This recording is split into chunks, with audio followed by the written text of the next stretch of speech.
Someone asked, how do we maintain jobs, relationships, pay bills, etc., as we're going through the awakening process? Now, I'm sure I've answered this question in various ways in previous videos and on retreats, but since this moment's never happened before and it'll never happen again, let's see what comes up.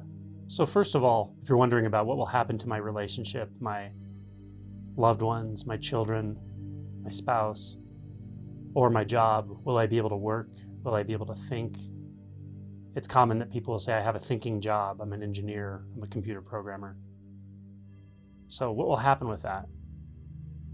Will I be alone? Will I be able to hold a relationship together? Will I be able to earn income and take care of my family? Now, of course, these are all valid concerns, generally speaking. However, I want to offer one simple approach in this setting, and that is, when you notice those thoughts and concerns, just recognize the form that they're arriving in. What is the formulation of those thoughts? What emotion might you assign to those types of thoughts? Fear. These are forms of psychological fear. Not the fear like somebody's chasing you with a knife, but rather the fear that if things don't go the way I want them to or hope they do, then I may not be able to protect myself, protect my loved ones, protect my job, etc.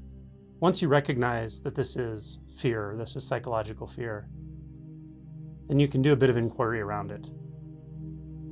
So first of all, you can ask yourself, are these fears new? Fears in relation to awakening, spirituality? Are they only referring to awakening and spirituality? Or have I had similar fears in the past in other settings? Fear of losing a loved one, fear of not being good enough or the right person to maintain a relationship, fear of losing your job or your security. Aren't these fears sort of interwoven with thought already?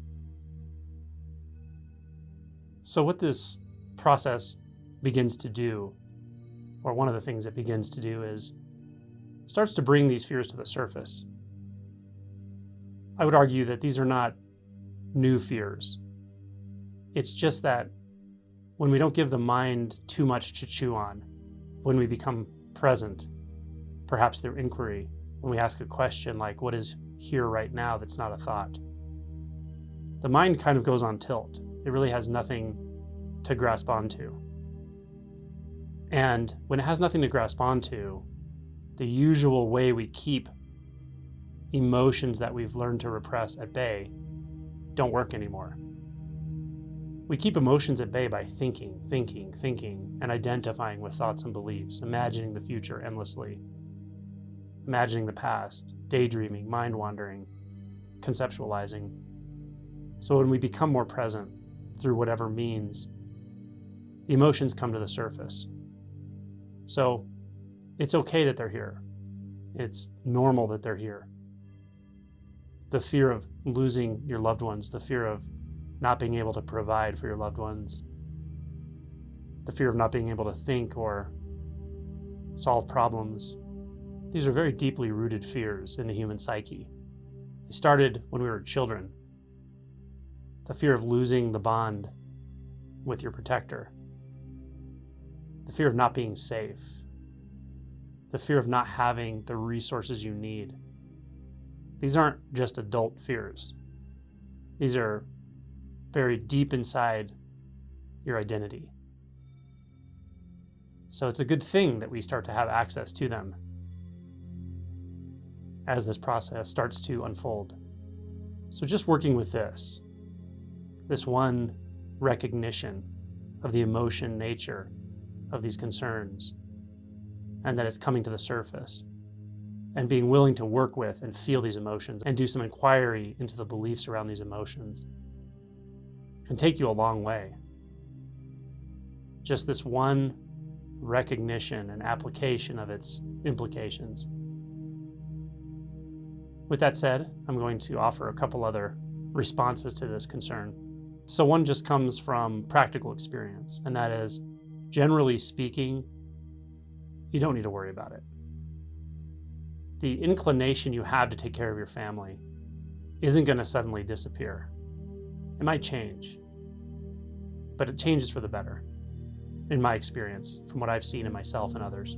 The only thing that goes is illusion,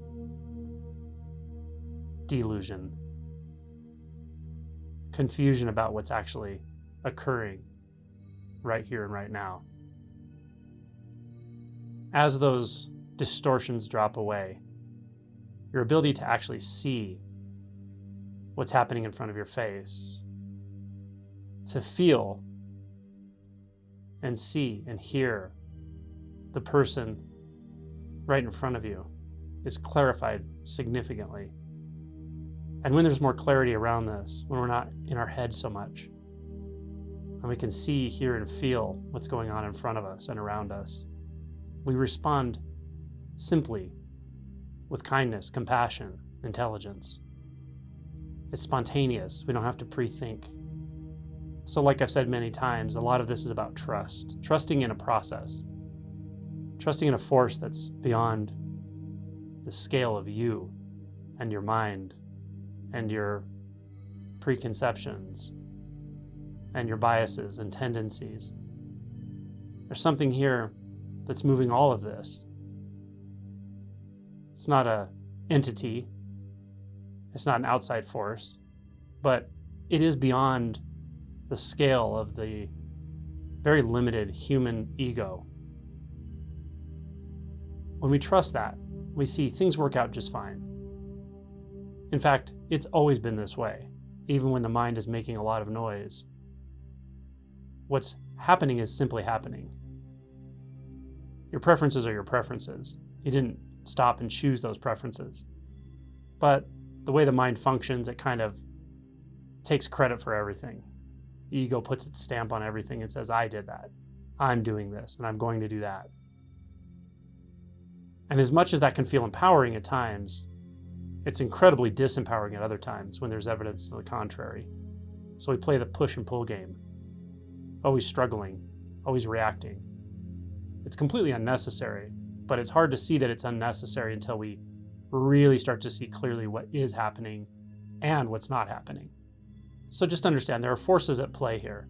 Call it the urge of realization, Buddha nature, living truth. It doesn't really matter what you call it. You don't have to call it anything. But they turn out to be quite benevolent, intelligent.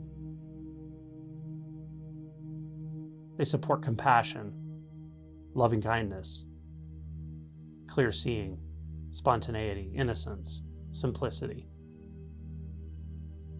So there's a measure of trust that comes into play, or perhaps a faith in this process for its own sake. Do you need anything beyond the will to see clearly? Do you need to personify that? Not necessarily. Just feel into it. The same unseen force that, for whatever reason, got you interested in this topic, in this movement, that started to bring forth tastes of something beyond you, or more real than real, or more intimate than intimate. Trust it. Things will work out. Things will fall into place just fine. Your kids are in good hands. Your spouse is in good hands. Your job is in good hands. You're in good hands.